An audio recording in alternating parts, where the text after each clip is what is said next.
Good morning, everybody. So, happy Thanksgiving, everyone. I forget. Next week, hard to believe, November. I missed yesterday's weather already. 70 degrees yesterday, right? Gorgeous. But I thank you all for coming out on this brisk fall day.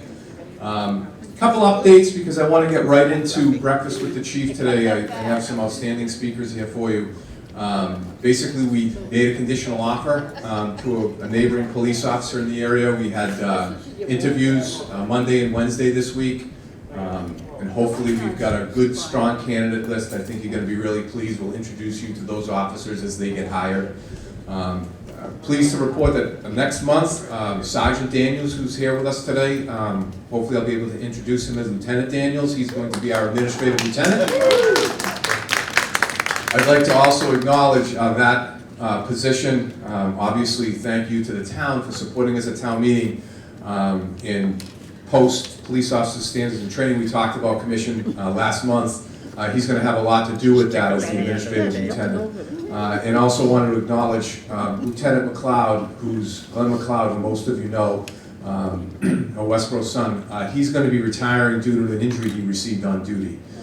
So hopefully I'll be bringing him in at some point just to thank him for his years of service to the Westboro Police Department.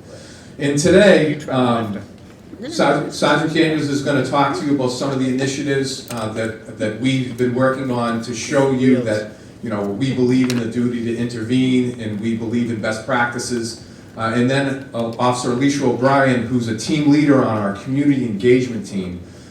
She's going to explain to you some of the initiatives that we're doing and what we're trying to do to really connect. And we used to call it the community policing team, but the unit really felt that, hey, we're really not policing, we're engaging.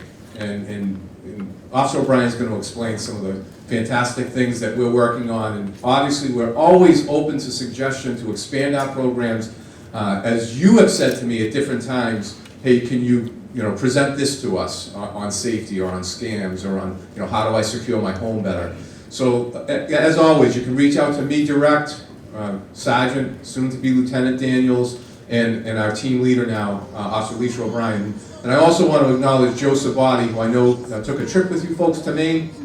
He's also a coordinator on our community engagement team, does a fantastic job, and I just wanted to give him some kudos as well. He couldn't be with us today. So without further ado, I'm going to turn this over to Sergeant Daniels. We will be back next month with our clinician. As you know, we have a grant to the Department of Mental Health that a clinician is with Westboro, Northboro, and Southboro. And Carly, she's new to us, is going to come in and explain what she's been working on. Again, a fantastic addition to our department. Sergeant. Thank you, Chief. Take care, Chief. For those of you that don't know me, my name is Mike Daniels. I'm the sergeant with the Westboro Police Department. Hopefully soon in the next couple of weeks I will be a lieutenant, which will allow me to do more things like this. I think community engagement is huge. It's good, obviously, for our organization, but it gives us the opportunity to get feedback from the community. And it also gives us an opportunity to really talk about some of the things that we've been doing. The chief briefly touched on community policing and why we changed from community policing to community engagement. Our team decided that, I don't know, well, most people will probably remember I was here probably 2 years ago when we talked about community policing and how important it is for us to be out in the community. But what I didn't really explain was that community policing is really kind of a theory that we follow, or a way of policing. We decided that we would change the name to community engagement because that's essentially what we're doing.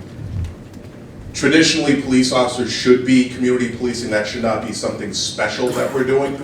We should be out there with the community. So what I found was, in the small group that we have that do the community policing events and things like that, we have a group of people that are really all about engaging the community. So that's why we changed it. So with that being said, another reason why I'm excited to be here is because we've done a lot of things that I know the team's very proud of, that I'm very proud of. For those of you that don't know, I've been a I used to live in Westboro. I went to Westboro School, so I've been here for quite some time. So I've seen a lot of changes within the community. And I enjoy being a part of the Westboro Police Department because of the progressive things that we're doing and because of the way that we reach out to people in the community. Very recently we had 2 Halloween events. One was town sponsored. Another one was a event where we had people come in and do trick-or-treating at the police station. They went around to different town departments, and that was an overwhelming success. We had the Pink Patch Project, and we have one of our winners, actually, of that, our breast cancer awareness Pink Patch, right here, who came in and got her gift basket. I think it was just last week. So we've been doing that. We did a food drive for the Free Little Food Pantry. If you don't know where that is, that's at the St. Stephen's Episcopal Church. We did a food drive to help support Westboro Connects and In Your Shoes to stock the free food pantry. So we've just been doing so much. A lot of this stuff is just awesome, and I'm very proud of our team. You heard the chief talk about Officer Sabati, who everyone here knows. He's obviously he's one of our planners. He does a lot. Officer OBrien, who you're going to hear from in a minute, is also deserves some kudos because a lot of these ideas that we come up with come from her and Officer Sabati. So just recently I attended a training which you learn more about probably in February. I talked to the chief earlier. You heard me mention that I like how we're progressive, and obviously we all know that the police, we've been under fire for quite some time with various things going on in the world. So everyone here remembers the George Floyd incident and how that affected our communities, how it affected our organization. So one of the things that we did was Sergeant Shipperett was at I think he was at some sort of an event, and he found this program called ABLE. And ABLE's a program that, and he'll talk about it more in depth in February, but ABLE's a program called Active Bystandership for Law Enforcement. So, does anybody know when I say bystander, what do you think of when you hear the word bystander and how it relates to some of the things that have been affecting police? Someone that witnesses something going on. Okay. Isn't part of the person doing it, but yet sees something happen. Sure, yeah. So that's good. Anybody else? Can you think of anything else? Someone that's not involved. Someone that's not involved. Right. Has been brought into it. Yeah. So those 2 things right there are basically the core of what the ABLE program is about. But it focuses more on how bystandership affects policing, right? And what we found through the training is that police officers and citizens, we're no different, except we're held to a higher standard. We're held more accountable for some of the actions that we're involved in. So when we looked at the George Floyd incident, we saw a lot of things that went wrong, right? So you heard me say bystandership, so what went wrong in that incident? Does anybody have any idea? Okay, it's probably not something people, go ahead. The police officers were more of like a bystander role, and they weren't comprehensive enough to be effective for that situation. So it escalated instead of de-escalated. That's perfect. That's exactly what I was looking for. So when we talk about bystandership, we talk about that. When we're arresting someone or we're having, to apprehend someone, we have to be really looking out for, each other, right? Looking out for the community as well.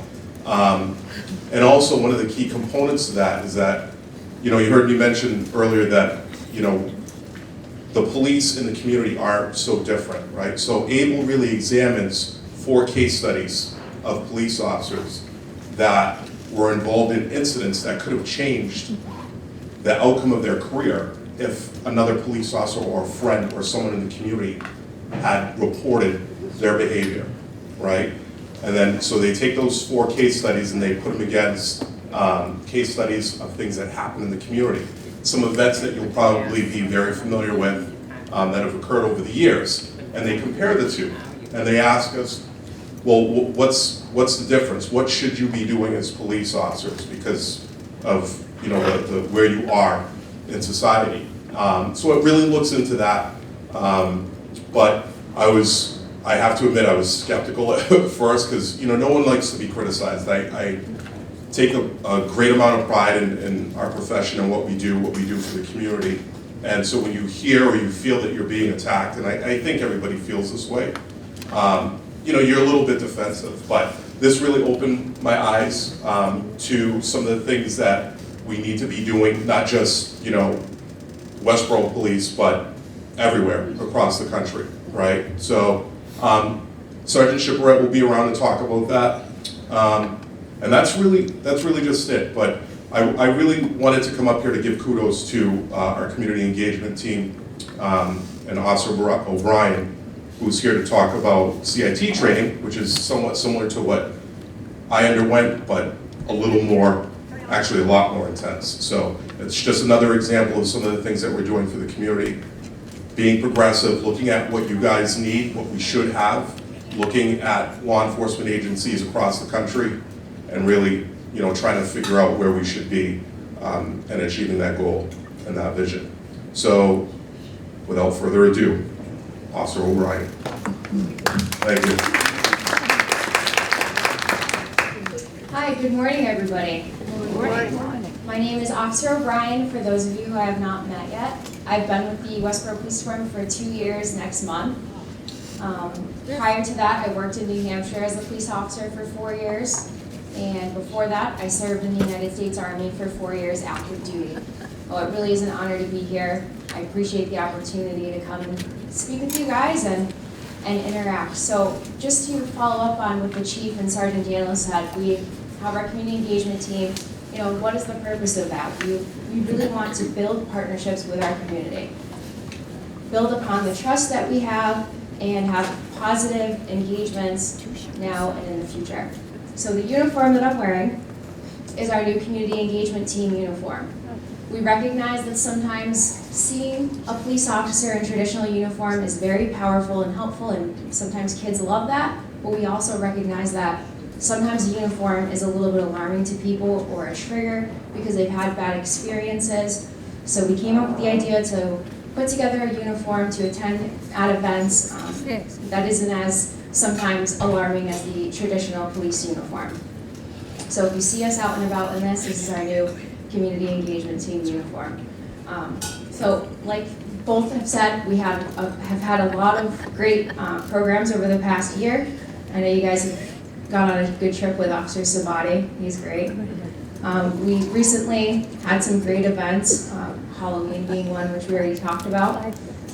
We have some good upcoming events too. Last year we had to get a little bit creative with the pandemic, and this year hopefully we can expand upon those programs and continue working hard with our community. So with community policing, it's important also to recognize that it's a great benefit to us as a department, because when we're constantly responding to these crises, these very tough situations for people, it wears on us. So we take great pride in interacting in a positive way and having those lighthearted experiences. That's very important for us and for our mental health and our emotional well-being and our longevity and our law enforcement career, right? So that brings me to our next topic. I recently took part in a training with 2 other Westboro police officers. It's called CIT, similar to CET, 2 different things though. So the CIT is Crisis Intervention Training. So what that was a 40-hour certification, full week of training on all sorts of different topics related to responding to crises. Oh, who can tell me what a crisis is? Anybody have a thought? Chaos. Getting old. Getting home. Sure. Exactly, so a crisis is an intense difficulty or challenge or problem that we're facing in the moment. So we recognize that police officers are responding to people in crisis all of the time. It could be a crisis because you just lost a loved one. Yep. Yeah. There's a crisis. Yeah.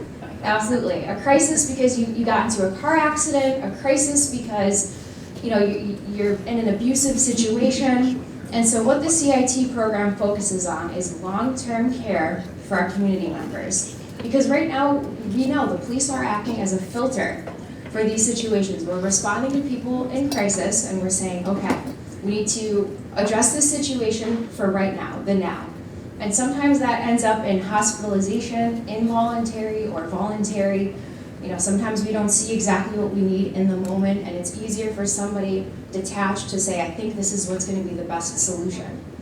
So the crisis intervention team certification established some officers, so 3 of us, Sergeant Shipwright and myself and Officer Kearney. It's a volunteer program because we don't want officers who aren't passionate about this mission to be involved.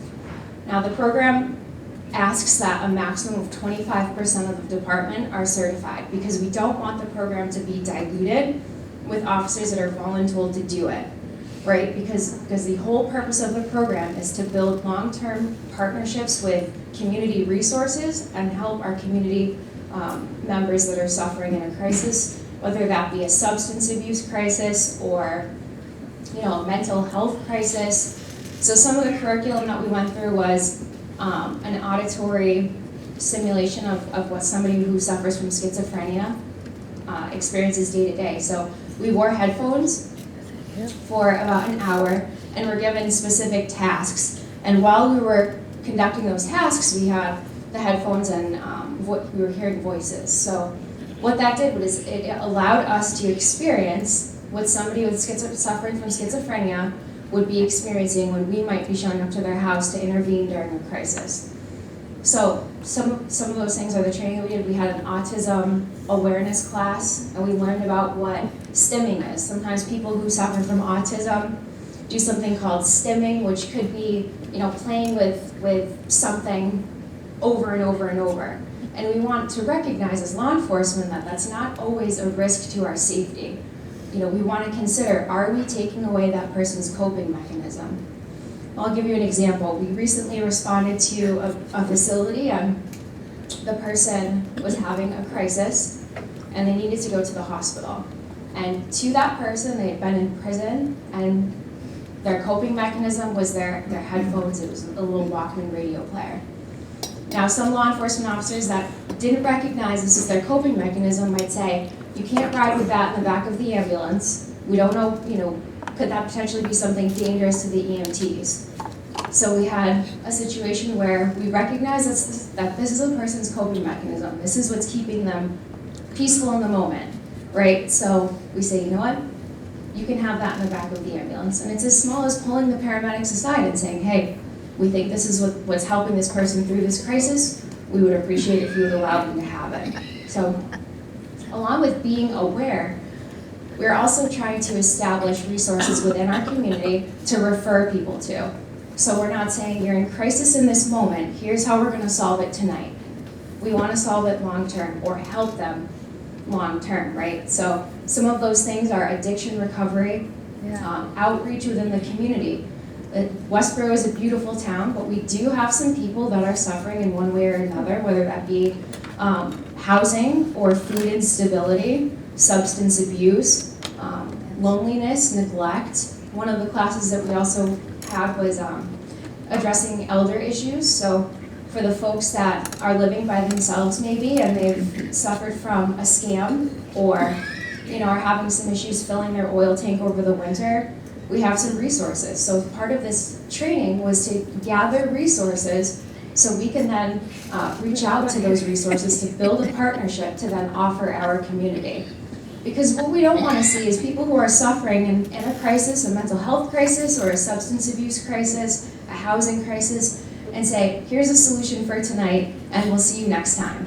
Because we know that that's not the most helpful thing, and we're here long term. We're here for our community, we're here for our agency, and we want to be able to offer the very best to you guys. So while this training is very intense and a little bit outside of what people typically think the police are involved in, it's extremely important. And in the police academies, we're seeing young police cadets being trained in mental health awareness and all of these things. This class expands upon that to say, what can we do to address our community's needs? So we're still putting the program together, and I'd love to hear input or take any questions that you have, if you have any about that. No takers? Coffee hasn't set in yet? I was gonna say, this is the quietest I've ever heard this group. Good job. Absolutely. Where I live, the woman has special needs. She's anxious a lot. And yesterday she got a phone call. The phone rang, she answered it, and whoever was on the other end said, "F you, lady." And she got hysterical. She thinks they know her. And I think that it was just random, but I don't know that. And I said to her, I'm going to breakfast tomorrow morning. I know the police are going to be there. I'll ask them what you should do when you get a phone call like that. She doesn't know who it was. They hung up. Yeah, so when you get a phone call like that, the most important thing to keep in mind is not to give out any personal information. That's first and foremost. And if someone's saying something derogatory, I would suggest just ignoring it, and if it's on a cell phone, blocking that phone number. If it's on a landline, you can explore taking your phone out of the public phone book. Sometimes your number is listed and people gather it that way. If she thinks that it's somebody that might be, involved in her life, then she could always speak with the police officer and say, hey, this, and explore maybe a harassment prevention order if she thinks that it's somebody that, is trying to. She doesn't have the intelligence to do that. Okay. So then maybe. She doesn't have a care person either. So there could be somebody to refer to elder services who then could establish somebody who can work with them to work through those issues or address some of the problems that they're having.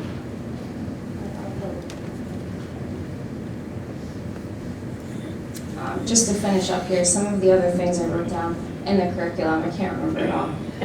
We had a class on personality disorders, recognizing, some of the behaviors of people suffering from different personality disorders, what medications that they might be on, and the side effects. Are those medications fatal if a large amount is taken? Sometimes, people decide to take their entire bottle of medication for one reason or another, and we want to be able to decide on the scene.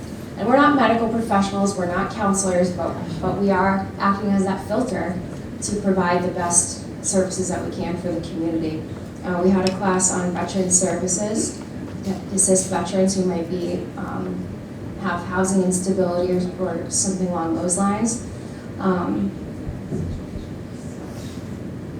We had cultural diversity and use of force, overnight arrest procedures for youth. We talked a lot about the school to prison pipeline theory and how we can avoid that for our youth here in Westboro. Addiction recovery, again, we talked about resources for people who are suffering from substance abuse. De-escalation and use of force, we talked a lot about use of force isn't always a bad thing. It's not the police officers make the wrong decision, it's how we are applying the de-escalation before that use of force. That's often the most criticized aspect of use of force. And we talked a lot about de-escalation as a noun instead of a verb. So we're not doing de-escalating, we're offering it. And it's will you take my offer of this, whatever it is, whatever the de-escalation effort is. And then the second step to that is the person going to participate? Are they going to meet you in the middle? And sometimes people aren't going to participate, but they are going to hear you and work with you on whatever that matter is. So we see that sometimes in people, mental health crisis, who have a weapon. Are they going to drop the weapon and be compliant? Sometimes we see people who want to, and they're halfway there, but they don't fully participate and accept your invitation. We talked a lot about how to go about de-escalation in a way that's the safest for the community and the police. We want to do everything as safe as we can, and we want people to feel emotionally safe. We went over telling people step by step, You know, a lot of times we want to tell people the greatest news and we want to be the deliverer of, you know, the greatest outcomes, but we have to maintain the trust and building rapport by being honest with people. So you have somebody who's suffering from a mental health crisis and they're going to go to the hospital and it might be against their will. You know, they taught us to just be upfront with people. Hey, you're going to go to the hospital. It's not your choice, it's not my choice, but it is what the situation is, and we're going to get you some help, and here's how we're going to follow up with it in the future. People don't want to be lied to. Nobody likes that. Oh, the class is very intense. Yes. I just wanted to comment on your term filter. I had a conversation with one of the firemen a couple of years ago, and it sort of gave me a different perspective, which I think is summed up with that filter. And his comment was that we in this community sort of live in a bubble. On the outside of that bubble are the police and the fire departments who have to filter the bad stuff so that we can feel safe. And you know, sometimes we don't appreciate, because we come here without a mask, or we come here, you know, just so comfortably into a building like this. We don't realize, you know, there are some bad guys out there, and not just bad guys, troubled guys, you know, like you were saying. And you know, anyway, we do appreciate what you guys do. Thank you very much, and excellent point. And we did have one firefighter that attended this training with us too. Kevin Haley is a paramedic and firefighter, and he's absolutely great. So we hope to work together in this team to better assist our community and build those partnerships. And just circling back to the community engagement team, that's what it's all about. Both, they parallel each other in that way, right? The purpose is to build trust, to connect with our community, to say we aren't always here just in times of crises, but when we are responding to a crisis, we're going to best assist our community. Because that's what the Westboro Police Department is about, that's what our community is about, and we're very proud to serve you. And though it's been a troubling year or two, we're getting over that, and we're working together in that way to overcome it. So with that said, I thank you for your time, and hope you have a great weekend. So just to the young lady in front of me too, if you are comfortable giving that information to Alma, we can have our clinician reach out to that person and see if we can assist them as well, and then refer services through elder services or whatever this individual needs to maybe enhance their quality of life, because that is what it is about. You know, I have an officer here who presented to you, Officer Sweeney, a couple of months ago. I want to acknowledge and thank him for coming as well. And one of the reasons why I absolutely love coming here for the past 4 years is to share with you our talented officers. You know, soon to be Lieutenant Daniels, Officer OBrien. I can tell you I received an email from her chief from Moulton Borough PD. And his description of her, and I put this email in her personnel file, is one of my strongest warriors with the kindest heart. And your police department has embraced a guardian mentality.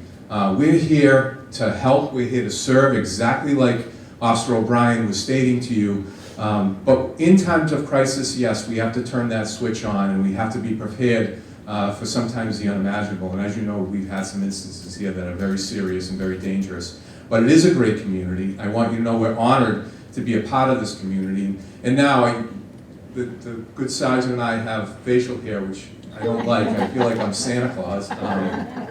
But that's another initiative that we're doing to support veterans. So our officers are able to grow a beard for November and December, and then we assist people that are in crisis. That is what Westboro is about. I look forward to being here next month. Please come. You're going to meet our clinician, Carly. She's an absolutely wonderful addition to our staff. And again, like the good officer described, you know, we're not doctors, we're not psychologists, and it's nice having that resource in the cruiser with us to help those folks that are really in crisis. So again, I want to thank you from the bottom of my heart for having us here, coming on 4 years every month, and I look forward to December's meeting, and I wish you again a very safe, joyous Thanksgiving. God bless everybody.